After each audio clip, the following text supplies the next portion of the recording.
Easy language में समझेंगे। तो सबसे पहले हम बात करते हैं कि नॉर्मली मैनेजमेंट होता क्या है।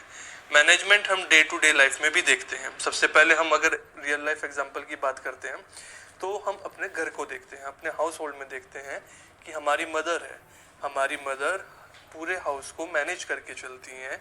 वो क्या करती हैं, आपको सुबह लंच प्रिपेयर करके देती हैं, आपकी ड्रेस प्रिपेयर करके देती हैं, आपके फादर का भी पूरा ड्रेस का मेंटेन करके रखना, उनके लिए लंच मेंटेन करना, ब्रेकफास्ट मेंटेन करना, घर की क्लीननेस को देखना, अगर मेड आती है तो मेड को मैनेज करना, हर चीज़ों को आपकी मॉम मैनेज करके चलती है। उसके बाद क्या होता है कि कुछ घरों में फाइनेंस को भी वो देखती हैं, यानी पैसों का भी देखती हैं कि कैसे पैसों को सेव करा जा सकता है, कैसे चीज़ों को मैनेज करा जा सकता है। तो जो आपकी मॉम है, आपकी मॉम पूरे हाउस होल्ड को मैनेज करके चलती हैं। उसमें उनका ऑब्जेक्टिव होता है कि पूरा हाउस आपका प्रॉपरली, इफेक्टिवली एंड एफिशिएंटली चल सके। तो उसके लिए वो एक प्रोसेस को करती हैं जिसको हम मैनेजमेंट कहते हैं। ओके सर, अब आप हमें कोई सेकंड एग्जांपल दें। ठीक है, सेकंड एग्जांपल की बात करते हैं तो टीचर की हम बात करते हैं। टीचर एक क्लास को पूरे को मैनेज करके चलता है। एक क्लास में डिफरेंट टाइप्स के स्टूडेंट्स होते हैं, उनके डिफरेंट क्वेश्चंस होते हैं। तो क्या करते हैं, टीचर पूरी क्लास को मैनेज करता है कि हर किसी का क्वेश्चन प्रॉपरली सॉल्व हो सके, हर किसी को जो कंसेप्ट है वो क्लियर हो सकता है।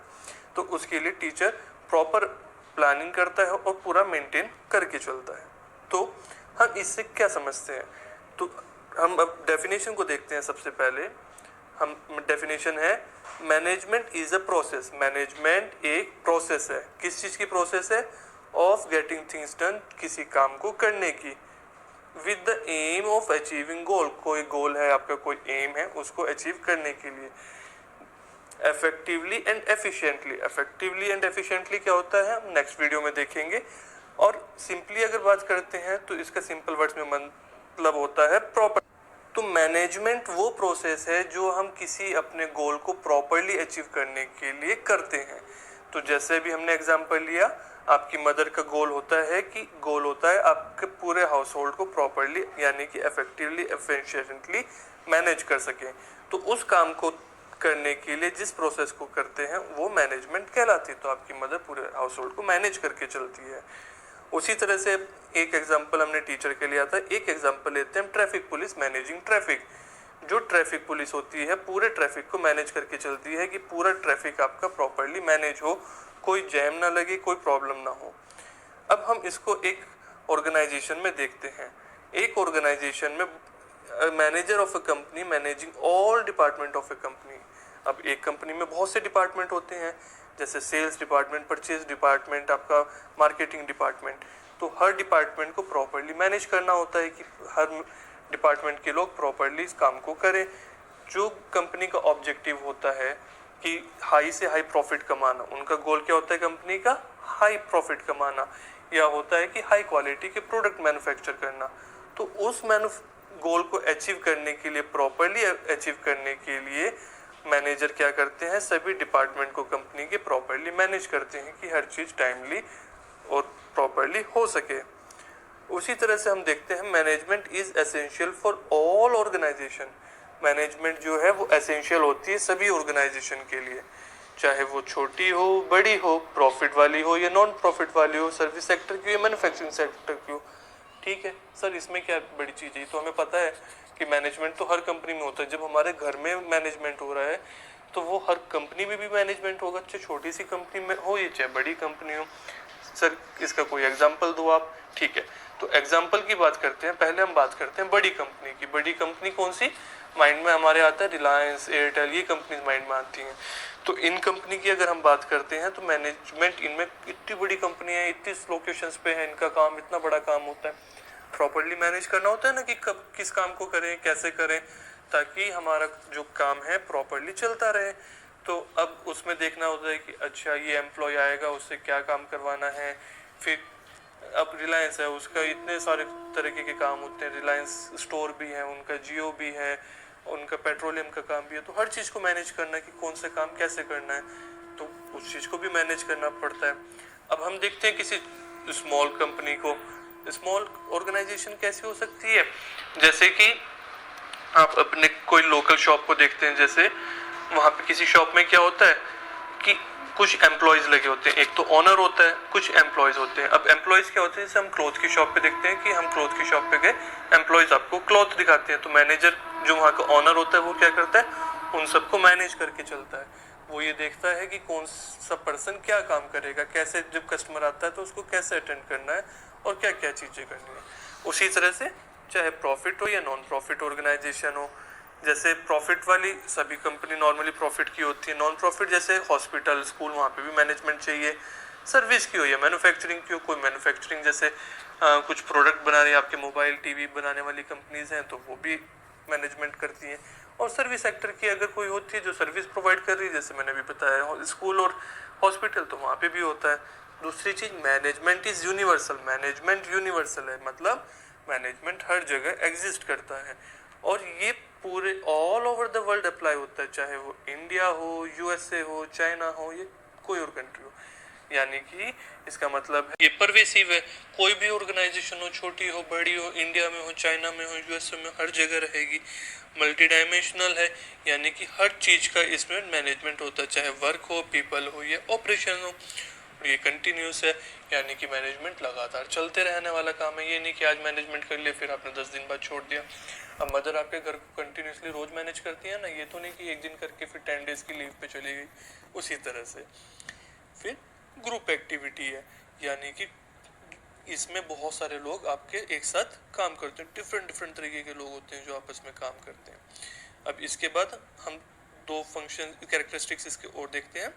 ये क्या है, ये डायनामिक फंक्शन है, क्योंकि डायनामिक का मतलब होता है जो रिक्वायरमेंट के हिसाब से चेंज करता रहे अपने आप को। अब दो चीजें होती हैं, एक स्टैटिक होता है और एक कैसा होता है, डायनामिक होता है। डायनामिक मतलब जो जैसी रिक्वायरमेंट है उसके हिसाब से चेंज होता रहता है। अब मैनेजमेंट, अब क्या हुआ, मम्मी ने सोचा कि आज तो क्या करेंगे, ठीक है मेरा बेटा 2 चपाती खाएगा, 2 चपाती खाएगा तो मैं उसके हिसाब से मैनेज कर लेती हूँ। लेकिन क्या हुआ, आपको भूख ज़्यादा लगी थी, आपने कहा मम्मी मुझे तो आज 4 खानी है रोटी। अब मम्मी क्या करेंगी, उसके अकॉर्डिंग रिक्वायरमेंट के हिसाब से अपने मैनेजमेंट का जो प्लान करा था उसको चेंज कर लेंगी। ऐसे ऑर्गेनाइजेशन में होता है, जो भी आपको रिक्वायरमेंट होती है, क्योंकि आपने प्लान कुछ और करे थे, आपने सोचा कुछ और था और एक्चुअल में कुछ और हो जाता है, तो मैनेजमेंट कंटिन्यूस बेसिस पे डायनामिक होता है। जैसी रिक्वायरमेंट होती है उसके हिसाब से अपने मैनेजमेंट को हमें क्या करना पड़ता है, चेंज करना पड़ता है। किस लिए करना पड़ता है, टू अडॉप्ट चेंजिंग एनवायरमेंट। उसके बाद हम बात करते हैं इंटेंजिबल फोर्स। अब मैनेजमेंट को आप देख सकते हो क्या, दो चीजें होती हैं, टेंजिबल या इंटेंजिबल। टेंजिबल जिसको आप छू सकते हो, इंटेंजिबल जिसको आप नहीं छू सकते। तो आप बताओ मैनेजमेंट को कौन सा आप छू सकते हो, नहीं सर हम तो नहीं छू सकते मैनेजमेंट को, हमें तो दिखता भी नहीं है मैनेजमेंट का। हाँ, इसको क्या है, मैनेजमेंट वो फोर्स है जिसको आप देख नहीं सकते, लेकिन इसका इफेक्ट जो है वो आप फेल्ट कर सकते हो। जैसे कि सर आप एग्जांपल दो, ओके 2 स्कूल हैं, एक आपका स्कूल है, एक किसी और का स्कूल है जो आपके एरिया में सबसे फेमस स्कूल होगा। तो क्यों वो फेमस क्यों है, क्योंकि वहाँ का मैनेजमेंट बहुत अच्छा है, सभी टीचर्स बहुत डिसिप्लिन्ड है, वहाँ पे प्रॉपरली पढ़ाते हैं, स्टूडेंट्स भी डिसिप्लिन्ड है, अच्छे से पढ़ते हैं, टाइमली स्कूल ओपन होता है, इसका टाइमली उसकी छुट्टी होती है, सब कुछ। और एक दूसरा स्कूल है जहाँ पे कुछ चीज़ें मैनेज नहीं है, कोई भी बच्चा कभी भी आ रहा है, टीचर्स छुट्टी पे हैं, प्रॉपर यूनिफॉर्म नहीं है। तो इस चीज़ों को आप क्या देख के बता सकते हो कि अच्छा इस स्कूल का मैनेजमेंट बहुत अच्छा है और इस स्कूल का बेकार है, तो आप इसको देख नहीं सकते हो, लेकिन इसको इसके इफेक्ट को फील कर सकते हो। हम इसको देख के क्या कर सकते हैं कि ऑब्जेक्टिव हमारे मेट हुए हैं या नहीं हुए, पीपल मोटिवेटेड हैं या नहीं है। जहाँ अच्छा मैनेजमेंट होगा वहाँ पे क्या होगा, आपके ऑब्जेक्टिव टाइमली अचीव होंगे और लोग बहुत ज़्यादा से ज़्यादा मोटिवेट होंगे। ठीक है, hello students, how are you. अब हम देखने जा रहे हैं इम्पोर्टेंस ऑफ मैनेजमेंट, कि मैनेजमेंट की इम्पोर्टेंस क्या है। अभी मैनेजमेंट क्या होता है ये तो हमने देख लिया, लेकिन हम मैनेज करते क्यों हैं चीज़ों को, ये भी तो पता होना चाहिए ना कि मैनेजमेंट की ज़रूरत क्या है। हमने देखा इट्स परवेसिव की यूनिवर्सल है, हर जगह मैनेजमेंट होता है, हर कंपनी इसको फॉलो करती है, चाहे छोटी हो बड़ी हो, हर कंपनी में होता है। लेकिन क्यों होता है, ठीक है, तो इसको हम इस चैप्टर में देखने जाएंगे कि इम्पोर्टेंस ऑफ मैनेजमेंट क्या है। तो सबसे पहला इसकी इम्पोर्टेंस को अगर हम देखते हैं, बेनिफिट इसका क्या है, अचीविंग ग्रुप गोल्स।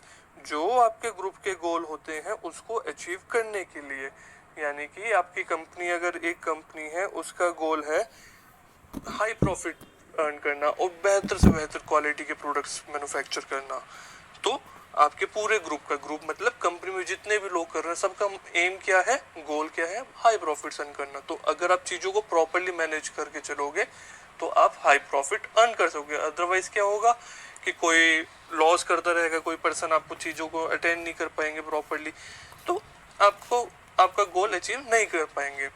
ठीक है, तो उसी जैसे हम डेली लाइफ में अगर देखते हैं तो आपको स्टडी करनी होती है एग्जाम्स के लिए, तो उसमें क्या होता है, आपका गोल होता है कि एग्जाम्स में हाई मार्क्स लेके आने हैं। अब उसके लिए प्रॉपरली मैनेजमेंट करना पड़ता है कि कौन कौन से सब्जेक्ट्स पढ़ने हैं, हमें कब पढ़ने हैं, कौन से वीक एरियाज हैं उसको कैसे मैनेज करना है, हमारी जो क्वेरीज हैं वो किससे पूछनी है, कब पूछनी, तो सारी चीज़ों को हमें देखना पड़ता है।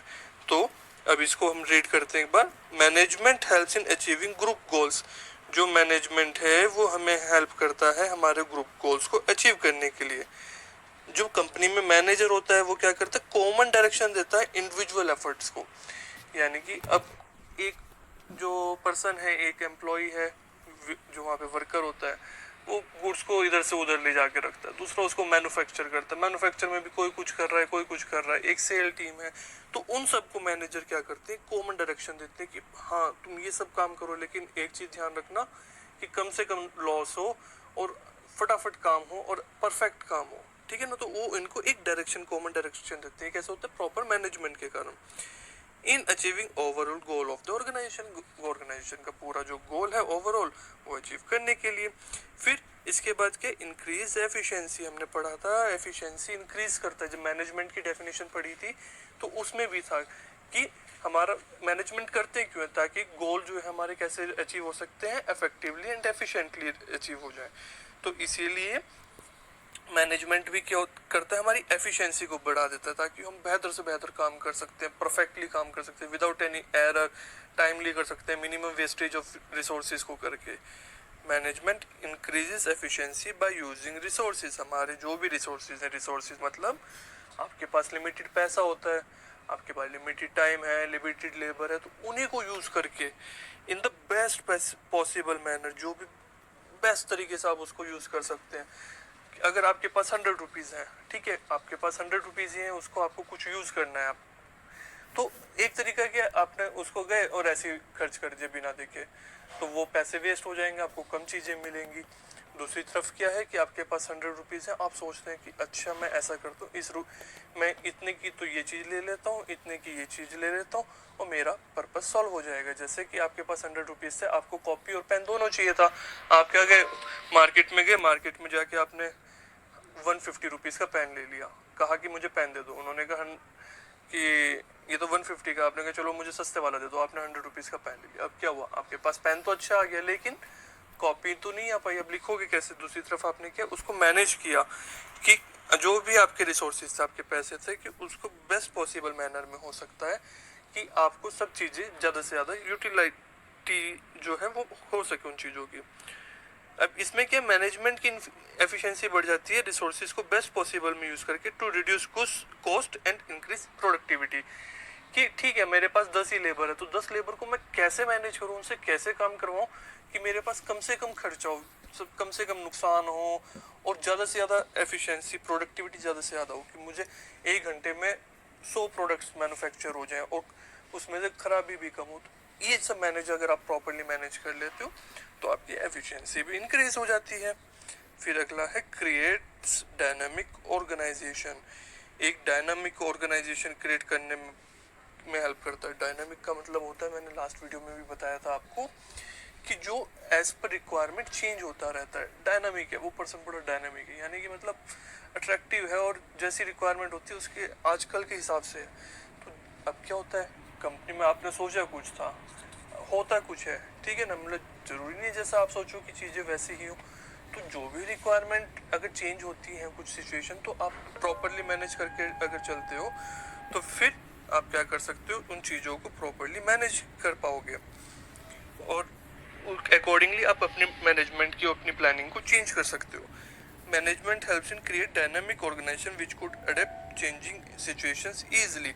मान लिया आपने पहले से मैनेजमेंट करके चलो, पूरा हिसाब लगा के चले, आपने कहा कि ठीक है ये काम मिस्टर एक्स करेंगे, ठीक है, ओके, आपने केवल हल्का ही मैनेज करा होता, लो क्वालिटी का मैनेजमेंट होता आपका, तो मिस्टर एक्स पे आप डिपेंड रहते। लेकिन आपने क्या मैनेजमेंट करो, किसी दिन मिस्टर एक्स नहीं आते तो मिस्टर वाई ये काम करेंगे, तो उससे क्या हुआ, आपकी एफिशिएंसी, आपकी डायनामिक ऑर्गेनाइजेशन बन गई। एक दिन छुट्टी पे चले गए मिस्टर एक्स, तो मिस्टर वाई ने वो काम कर लिया, आपका काम टाइमली हो सका, प्रॉपरली हो सका।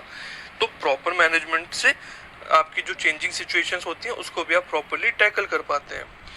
फिर इसके बाद है अचीविंग पर्सनल ऑब्जेक्टिव्स। आपके कुछ पर्सनल ऑब्जेक्टिव्स हैं वो भी कर सकते हैं। मतलब अगर आप प्रॉपरली मैनेज करके चल रहे हैं तो क्या होगा, ऑर्गेनाइजेशन में डिफरेंट डिफरेंट तरीके के लोग हैं, उनका अपना मोटिव होगा, ठीक है। फॉर एग्जांपल आप एक कंपनी में काम करने गए, आप क्या ज़्यादा सोचोगे कि मेरी सैलरी हाई हो, मुझे अच्छी अच्छी जॉब मिले, या उससे ज़्यादा आप ये सोचोगे कि ठीक है मैं कम सैलरी में काम करूँगा, मुझे बेकार जगह काम करने को मिल जाए, कोई दिक्कत नहीं, कंपनी का फ़ायदा करूँगा। आप पहले अपने बारे में सोचोगे, फिर कंपनी के बारे में सोचोगे। तो मैनेजर क्या करते हैं, प्रॉपरली मैनेज करके चलते हैं ताकि हर एक पर्सन की अपना इंडिविजुअल मोटिव भी अचीव हो सके, यानी कि हर पर्सन को जितनी सैलरी मिलनी चाहिए उसके हिसाब से प्रॉपरली सैलरी मिले, उसको एनवायरनमेंट, काम करने का खुश वाला एनवायरनमेंट मिले, हैप्पी एनवायरनमेंट हो, so that he can enjoy working. तो एम्प्लॉय के जो ऑब्जेक्टिव्स हैं वो भी हो सके और कंपनी का ऑब्जेक्टिव जो कि हाई प्रॉफिट अर्न करना है वो भी हो जाए। फिर उसके बाद बात आती है डेवलपमेंट ऑफ सोसाइटी।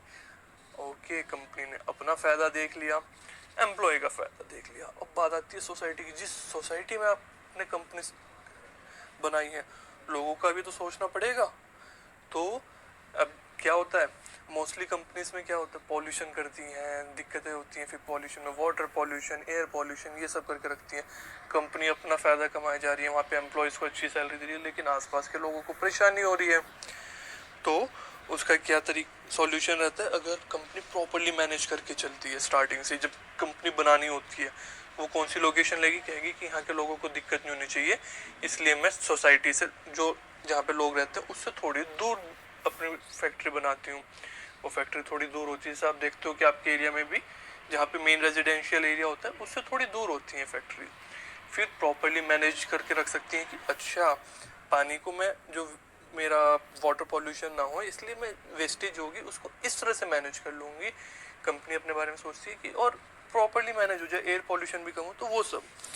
तो क्या होगा, proper management development of society में हेल्प करेगा। कैसे, और दूसरी तरीके से किसी प्रोड्यूसिंग गुड क्वालिटी प्रोडक्ट्स भी कैसे बनाएगा गुड क्वालिटी। एक कंपनी है वो क्या करती है, मोबाइल बनाती है, ठीक है, मोबाइल बड़ा हाई फाई फंक्शन है उसके, रेट भी सस्ते हैं, सब कुछ सस्ते हैं, लेकिन क्या होता है 2 दिन यूज़ करो फ़ोन फट जाता है और पर्सन को हार्म हो जाता है।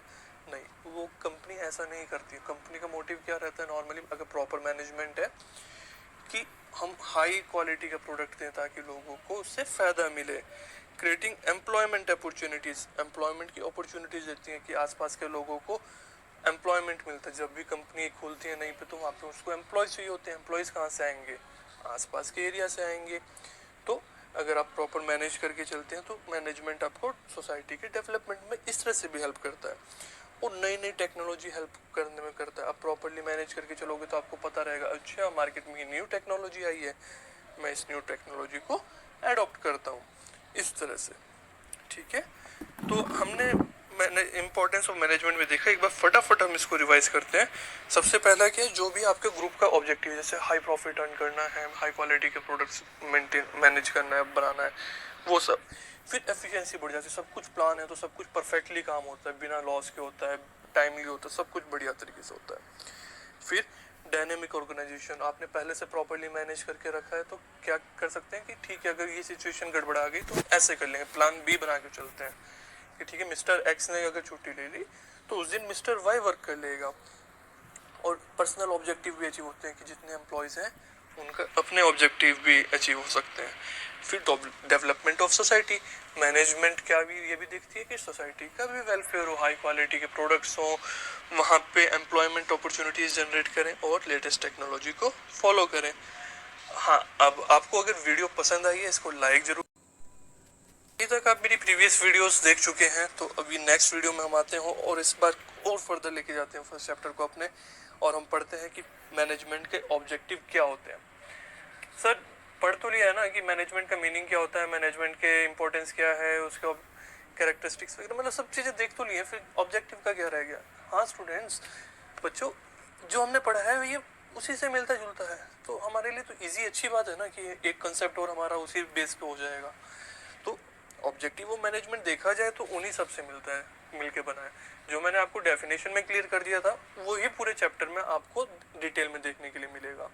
ठीक है, मैंने एग्जांपल जब आपको बताया था, जब इसका मीनिंग समझाया था मतलब, तो उसमें इतने एग्जांपल्स दे थे, इस तरह से क्लियर कर दिया था कि आपको कंसेप्ट क्लियर हो गया, तो फर्दर चीज़ों में आपको वही रिपीटेशन से थोड़ी दिखेगी। तो अब हम इसको देखते हैं, स्टार्ट करते हैं। ऑब्जेक्टिव ऑफ मैनेजमेंट, मैनेजमेंट जो हम करते हैं उसका मकसद क्या है, एम क्या है। ठीक है, तो उसका पहला है, इसको 3 कैटेगरीज में हमने डिवाइड करा है। कौन कौन सी? ऑर्गेनाइजेशनल ऑब्जेक्टिव, सोशल ऑब्जेक्टिव और फिर पर्सनल ऑब्जेक्टिव। ठीक है, हमने इसको 3 तरीके से डिवाइड करा है। सर ठीक है, अब इनका मतलब क्या है कि हमने इस तरह से क्यों करा है? अभी जैसे आपने पीछे देखा था कि इम्पोर्टेंस ऑफ मैनेजमेंट में भी थोड़ा सा इस तरह से रेफरेंस अगर देखा जाए तो था कि कंपनी जो वर्क कर रही है वो एक तो किस लिए कर रही है, खुद के लिए कर रही है। कंपनी का एम है कि वो हाई प्रॉफिट अर्न करे, वो क्या नाम, हाई क्वालिटी प्रोडक्ट्स सेल करे। मेन चीज़ तो उसका रहता है कि ज़्यादा से ज़्यादा प्रोडक्ट सेल करे और ज़्यादा से ज़्यादा प्रॉफिट अर्न करे। ठीक है ना, तो उस कंपनी का खुद का एक ऑब्जेक्टिव है कि यार मैं ऐसे पैसे कमा लूँ बस। फिर उसके बाद क्या होता है, उसके बाद पर्सनल ऑब्जेक्टिव होता है। पर्सनल का मतलब यहाँ पे खुद का पर्सनल नहीं है, पर्सनल है ये। पर्सनल मतलब एम्प्लॉयज वगैरह का जो होता है, तो वो देखती है कि ठीक है यार इन लोगों को मुझे मेरे लिए कंपनी में काम करना है, यही लोग कंपनी में वर्क करेंगे, तो इनके ऑब्जेक्टिव का भी मैं ध्यान रखूँ। वो कहती है कि ठीक है, तो अगर यही खुश नहीं होंगे जो एम्प्लॉय कंपनी में काम कर रहे हैं, तो ये कंपनी में अच्छा काम नहीं करेंगे, कंपनी में अच्छा काम नहीं होगा तो कंपनी ग्रो नहीं करेगी, कंपनी ग्रो नहीं करेगी तो प्रॉफिट कहाँ से आएगा। तो अपना फायदा देखने के लिए मुझे एम्प्लॉयज का फायदा भी देखना पड़ेगा। तो फिर ये क्या करती है, एम्प्लॉयज का फायदा भी देखती है कि उनको कैसे खुश रखा जाए। ओके सर, ये बीच में ये सोशल ऑब्जेक्टिव क्या रह गया? अब बात आती है सोशल ऑब्जेक्टिव की। कंपनी को एक एरिया में सेटअप होना पड़ता है, कहीं ना कहीं वो सेटअप होगी, कोई तो लैंड चाहिए, कोई तो लोकेशन चाहिए। अब उस लोकेशन की एक तो बिल्कुल इमीडिएट सोसाइटी होगी, यानी कि उसी एरिया में जो लोग रहते हैं। ठीक है, उसके अलावा बड़े लेवल पे भी हम बात करते हैं। कोई कंपनी है इंडिया में आई है, ठीक है, तो इंडिया में भी उसकी कंपनी खुली है, वो ऑल ओवर इंडिया अपना सामान बेचती है या करती है। जैसे कि कोई एग्जांपल लेते हैं हम, एयरटेल का ही ले लेते हैं।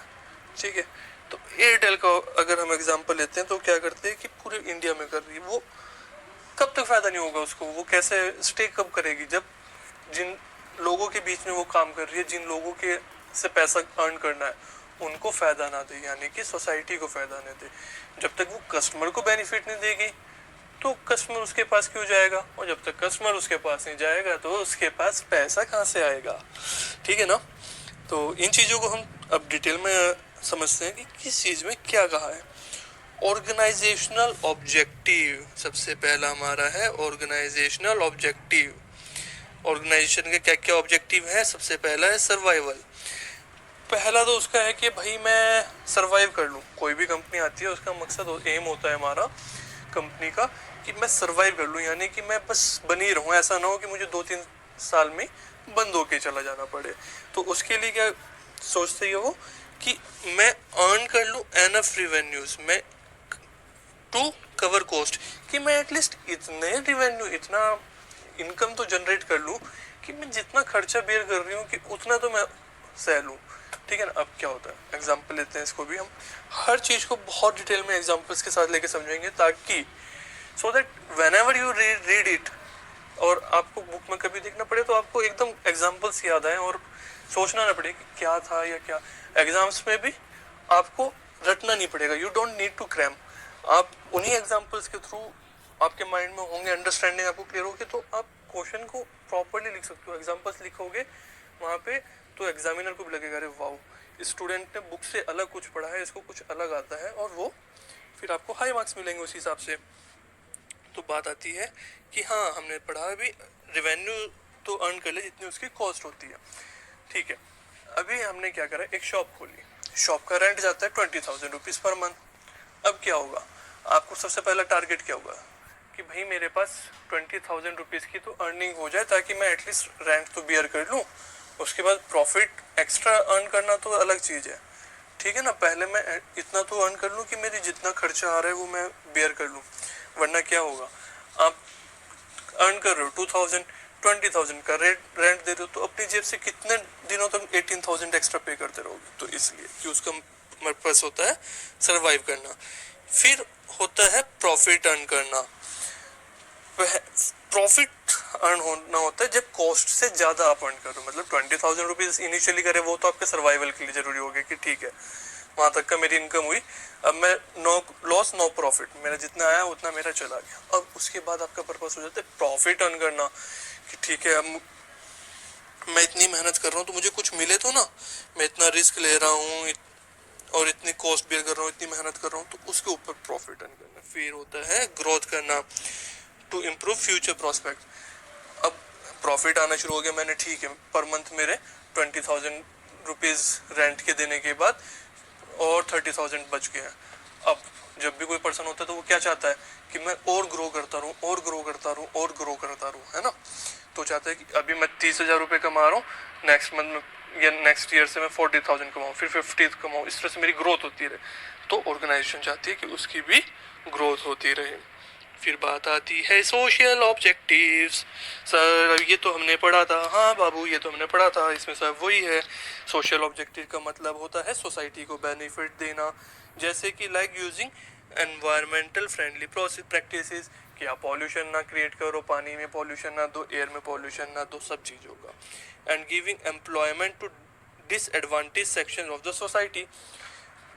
सोसाइटी में जो डिसएडवांटेज सेक्शन है, यानी कि जैसे कि एरिया जो बैकवर्ड एरिया है, वहाँ पे कोई जाता नहीं है, वहाँ पे गरीब है, उनको बेरोजगार है, वहाँ पे खाने के लिए नहीं है, किसी चीज़ के लिए नहीं, आप वहाँ पे कंपनी एस्टेब्लिश करो। उससे क्या होगा कि वहाँ के लोगों को काम मिलेगा, वहीं के वहीं वो काम कर सकते हैं, और फिर उनके पास पैसे आएंगे, वो अर्न करेंगे, तो वहाँ की लिवलीहुड अच्छा होगा, ठीक है ना, लिविंग स्टाइल अच्छा होगा, वो सब चीज़ें।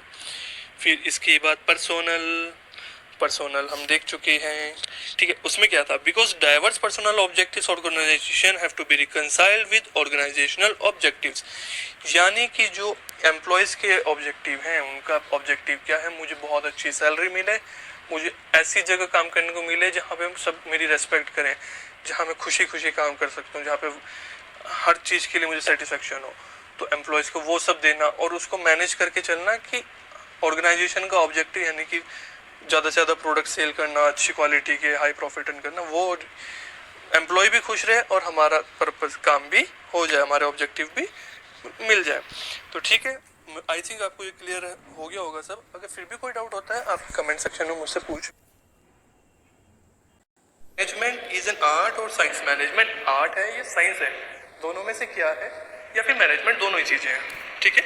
तो इसमें सबसे पहले हम समझते हैं कि आर्ट का मतलब होता क्या है, ठीक है। उसके बाद भी समझेंगे साइंस का मतलब होता क्या है। पहले तो मतलब पता होना चाहिए, we must know the meaning of art and science.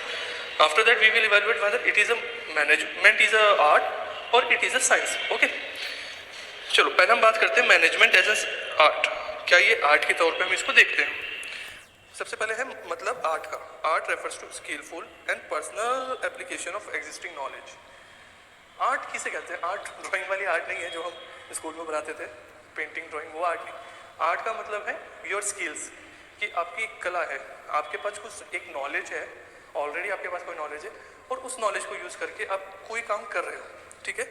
तो आर्ट का मतलब होता है refers to skilful and personal application of existing knowledge, कि आपके पास कोई नॉलेज है, आपको कुछ आता है, ठीक है, और उसको यूज करके आप कुछ पर्सनल एप्लीकेशन कर रहे हो। मतलब आपको बाइक चलानी आती है, ठीक है, you know how to ride a bike. उस एग्जिस्टिंग नॉलेज को आप पर्सनल एप्लीकेशन कर रहे हो अपने स्किल्स का यूज करके, यानी कि आप बाइक चला रहे हो। अब हर किसी के बाइक चलाने का स्टाइल अलग होता है, कोई धीरे कोई तेज चलाता है, किसका बैलेंस अच्छा होता है, किसी का नहीं होता है, तो वो सब डिपेंड करता है। तो आर्ट किसको कहते हैं, एग्जिस्टिंग नॉलेज को यूज करके कोई एप्लीकेशन करना to achieve desire desired result, किसी रिजल्ट को अचीव करने के लिए, आपका कोई मकसद है, कोई एम है, उसको अचीव करने के लिए। It can be acquired through study, observation and experience. जैसे डॉक्टर की हर किसी को डॉक्टर अच्छा होता है, कोई बेकार होता है, कोई बहुत अच्छे से इलाज कर लेता है, कोई नहीं कर पाता है। तो हर किसी की अपनी अपनी स्किल्स और नॉलेज होती है। तो ये नॉलेज कहाँ से आ सकती है? स्टडी से भी आ सकती है। उन्होंने डॉक्टर ने क्या करा, पढ़ाई करी, तो पढ़ाई करके उसको पता चला कि अच्छा ये चीज़ ऐसे होती है। फिर ऑब्जर्वेशन, एक डॉक्टर जो स्टूडेंट था एज ए डॉक्टर, उसने क्या करा, दूसरे डॉक्टर को ऑब्जर्व करा कि अच्छा ये चीज़ को ऐसे करते हैं, ठीक है, ऑपरेशन ऐसे करा जाता है। और एक्सपीरियंस फिर वो खुद करता रहा, जैसे जितने साल का एक्सपीरियंस होता है आप उतने अच्छे होने लगते हैं उस चीज़ में। तो मैनेजमेंट भी इसी तरीके से है। मैनेजमेंट में भी ये सब होता है। अभी हम देखेंगे कैसे। इसमें भी थ्योरेटिकल नॉलेज होती है मैनेजमेंट के लिए। आप पूरे अपने चैप्टर में पढ़ ही रहे हैं कि मैनेजमेंट कैसे करना चाहिए, क्या होता है। तो अभी क्या हुआ, आपको थ्योरेटिकल नॉलेज मिल गई, तो आपको मैनेजमेंट आना स्टार्ट हो गया, आपको पता चलने लगा कि मैनेजमेंट कैसे किया जाता है। In every art, systematic and organized study material should be available compulsorily to acquire theoretical knowledge. आपके पास एक स्टडी मटेरियल है प्रॉपर्ली मेंटेन, जिससे आप पढ़ के समझ सकते हैं कि मैनेजमेंट कैसे करते हैं। फिर क्या होता है, पर्सनलाइज्ड एप्लीकेशन, यानी कि बेसिक नॉलेज एक पर्सन की दूसरे पर्सन से डिफर करती है, इसलिए बहुत पर्सनलाइज्ड कंसेप्ट है। जैसे डॉक्टर का पता है, डॉक्टर दूसरे डॉक्टर से डिफरेंट होता है कि पढ़ा सबने सेम होता है, लेकिन फिर भी सबकी अपनी अपनी स्किल्स होती है। ऐसी मैनेजमेंट भी, जो मैनेजर होते हैं कंपनी में, सबकी अपनी अपनी स्किल होती है। कोई तो बहुत अच्छा मैनेजर होता है, कोई हल्का मैनेजर होता है कि मतलब उतना अच्छे से मैनेज नहीं कर पाता है। एज ए स्टूडेंट आप देख लीजिए, एक स्टूडेंट होता है जो अपने टाइम टेबल को बहुत अच्छे से मैनेज कर लेता है, थोड़े टाइम में भी बहुत अच्छी स्टडी करके बहुत अच्छे मार्क्स अचीव कर लेता है। दूसरा स्टूडेंट क्या करता है कि उतने से अपने टाइम टेबल को मैनेज नहीं कर पाता, वो परेशान रहता है और अच्छे मार्क्स अटेंड नहीं कर पाता। फिर क्या होता है, ये based on practice and creativity होती है। उसमें आर्ट में क्रिएटिव प्रैक्टिस होती है एग्जिस्टिंग थ्योरेटिकल नॉलेज की, यानी कि प्रैक्टिस रिक्वायर्ड होती है कि आपकी हर कोई पर्सन अपने अपने तरीके से काम को करता है नॉलेज को करने के बाद। तो मैनेजमेंट में भी वही होता है कि मैनेजर, सबने पढ़ लिया कि अच्छा मैनेजमेंट को ऐसे करना चाहिए, ऐसे करना चाहिए। आप अभी पढ़ रहे हो, आगे और डिटेल में पढ़ोगे तो आपको सब पता चल जाएगा, वो डिटेल में पढ़ लिया, लेकिन उसके बाद पर्सनल तरीके से हर कोई डिफरेंट तरीके से करता है। तो ये आर्ट के फीचर्स होते हैं जो सभी मैनेजमेंट में भी हैं। तो इसलिए हम कह सकते हैं कि मैनेजमेंट आर्ट है। तो इस चीज़ को क्लियर होगी कि मैनेजमेंट आर्ट है, क्योंकि आर्ट के सभी फीचर्स इसमें हैं। अब देखते हैं कि क्या मैनेजमेंट, हमारी जो मैनेजमेंट है वो साइंस है, तो उसको देखते हैं। पहले हम समझते हैं कि साइंस होता क्या है। Science is a systemised body of knowledge that is based on general truth which can be tested anywhere and any time. Science को हम क्या चीज़ होती है कि एक सिस्टमाइज्ड बॉडी ऑफ नॉलेज होती है कि एक नॉलेज आपकी जो है सिस्टमेटिकली है, ठीक है ना। आपको जैसे आपने 10th तक पढ़ी थी फिजिक्स, केमिस्ट्री, आपने बायो पढ़ा, तो उसमें एक पूरा कंसेप्चुअल तरीके से होता था, सिस्टमेटिक होता था कि अच्छा ये फोर्स इस तरह से रहेगी, इसका वेलोसिटी का ये फॉर्मूला है, ये चीज़ ऐसे रहती है, सब न्यूटन लॉ वगैरह सब आपने पढ़े, सब सिस्टमाइज्ड है, जो बेस्ड हो जनरल ट्रूथ है। जनरल ट्रूथ मतलब एक ट्रूथ है। साइंस आपको पता है कि न्यूटन का लॉ यही होता है, ग्रेविटी होता है, कोई भी चीज़ आप उछालोगे वो रिटर्न होके आपकी अर्थ की तरफ आएगी। Which can be tested anywhere and any time, जिसको आप कभी भी कहीं भी टेस्ट कर सकते हो। साइंस हमेशा ट्रूथ होती है, हर जगह एप्लीकेबल होती है। आप कोई साइंस यहाँ पे पढ़ लेते हो तो वही है आपकी दूसरी जगह रहेगी। अगर आपको कोई केमिकल फार्मूला है कि H2O है वाटर का, तो आप पूरे अर्थ पे कहीं चली जाइए आपको H2O ही मिलेगा, पानी का फार्मूला। तो वो हर जगह आपका करता है। अब हम देख रहे हैं कि साइंस के फीचर्स क्या होते हैं।